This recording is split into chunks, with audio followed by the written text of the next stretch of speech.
बिस्मिल्लाहिर्रहमानिर्रहीम। Today's topic of discussion is endocrine action of cholecystokinin. हम हर hormone के function को पहले देखते हैं, फिर हम स्ट्रक्चर को देखते हैं, फिर हम इसके स्टिमुलस को देखते हैं, फिर कोई क्लिनिकल कोरिलेट्स।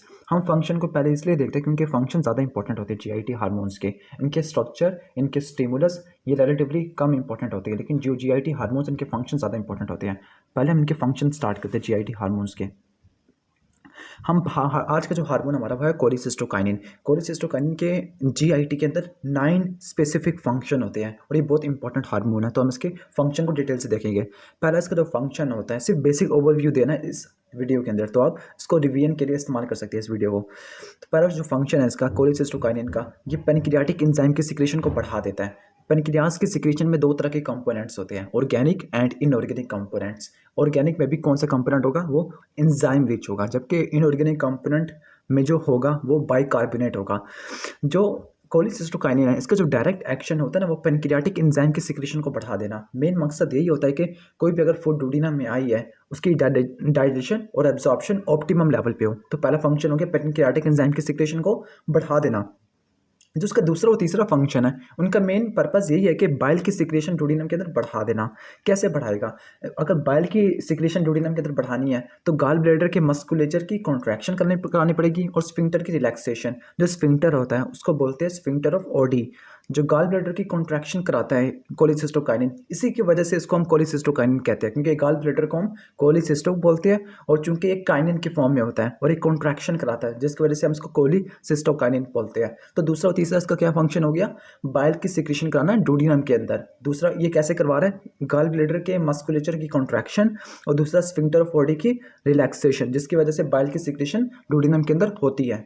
अब इसका चौथा फंक्शन क्या है? अगर कोलिसिस्टोकाइनिन की सिक्रेशन के साथ सिक्रेटिन की सिक्रेशन भी हो रही है, तो ये सिक्रेटिन को सपोर्ट करता है, उसके एक्शन को पोटेंशिएट करता है, रीइंफोर्स करता है। कौन सी एक्शन को? सिक्रेटिन का मेन फंक्शन ये होता है कि पैनक्रियाटिक सिक्रेशन को बढ़ा देना, specifically inorganic component, specifically bicarbonate.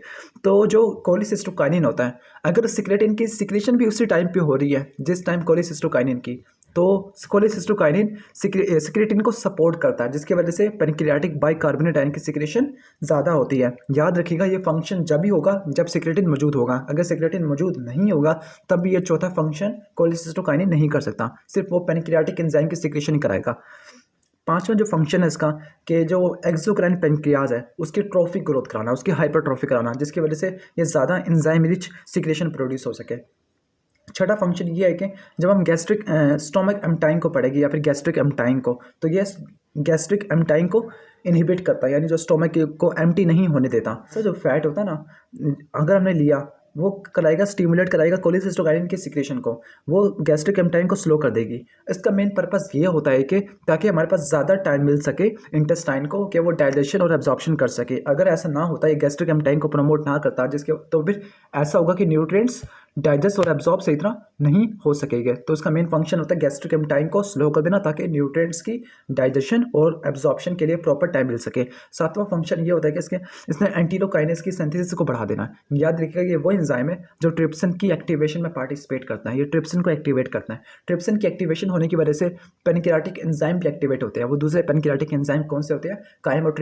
Chymotrypsinogen हो गया, प्रोकार्बोक्सी पॉलीपेप्टिडेसिस, इसके अलावा प्रोलास्टेस। ये जो 3 इंपॉर्टेंट एंजाइम होते हैं, ये इनएक्टिव फॉर्म में होते हैं। इनको एक्टिवेट कराने के लिए ट्रिप्सिन, और ट्रिप्सिन बनता होता है ट्रिप्सिनोजन से, तो उसको एक्टिवेशन कराने के लिए एंजाइम चाहिए होगा एंटीरोकाइनेज। तो एंटीरोकाइनेज हम कह सकते हैं कि पैनक्रियाटिक एंजाइम की सिक्रेशन होती है ना, उनको ही एक्टिवेशन में पार्टिसिपेट करता है।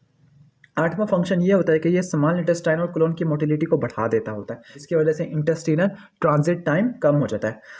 कहते हैं कि ये सिक्रेटिन के साथ मिलकर जो पाइलोरिक स्फिंक्टर होता है, जो कि स्टोमक की एम्टाइन को कंट्रोल करता है, उसकी कॉन्ट्रैक्शन को स्टिमुलेट करता होता है। सिक्रेटिन और कोलिसिस्टोकाइनिन मिलकर करते होते हैं। इनका मेन फायदा ये होता है कि डुओडेनम के कंटेंट्स कहीं स्टोमक के अंदर रिफ्लक्स ना कर जाए। तो नोवा फंक्शन ये होता है कि ये फूड इंटेक को भी कंट्रोल करता है। ये स्पेसिफिक न्यूरोट्रांसमीटर से रिलीज होता है सेंट्रल नर्वस सिस्टम के अंदर। वहाँ पे रिलीज होने के बाद ये फीडिंग सेंटर होता है या फिर एपिटाइट सेंटर होता है, उसको इनहिबिट करता है। तो हम ये कह सकते हैं कि ये जो हार्मोन है कोलिसिस्टोकाइनिन, ये सैटिस्फैक्शन को प्रमोट करता है और एपिटाइट को इनहिबिट करता है। तो इसके 9 इंपॉर्टेंट फंक्शन। पहला फंक्शन था पेनक्रियाटिक एंजाइम के सिक्रेशन को बढ़ा देना। दूसरा फंक्शन था कि गॉल ब्लैडर के मस्कुलेचर की कॉन्ट्रैक्शन। तीसरा relaxation of sphincter of Audi. चौथा फंक्शन था कि ये पोटेंशिएट करता है बाइकार्बोनेट आयन के सिक्रेशन को। पांचवा इसका फंक्शन है कि एक्सोक्राइन पेनक्रियाज की ग्रोथ करवाना।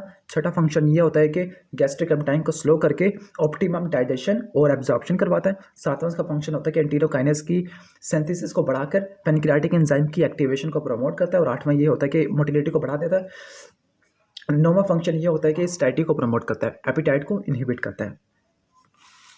हम कोलिसिस्टोकाइनिन के स्ट्रक्चर को देख लेते हैं। जो कोलिसिस्टोकाइनिन और गैस्ट्रिन दोनों का स्ट्रक्चर थोड़ा सा सिमिलर होता है, जिसकी वजह से हम दोनों को हम एक फैमिली के अंदर डालते हैं। उस फैमिली को बोलते हैं गैस्ट्रिन फैमिली।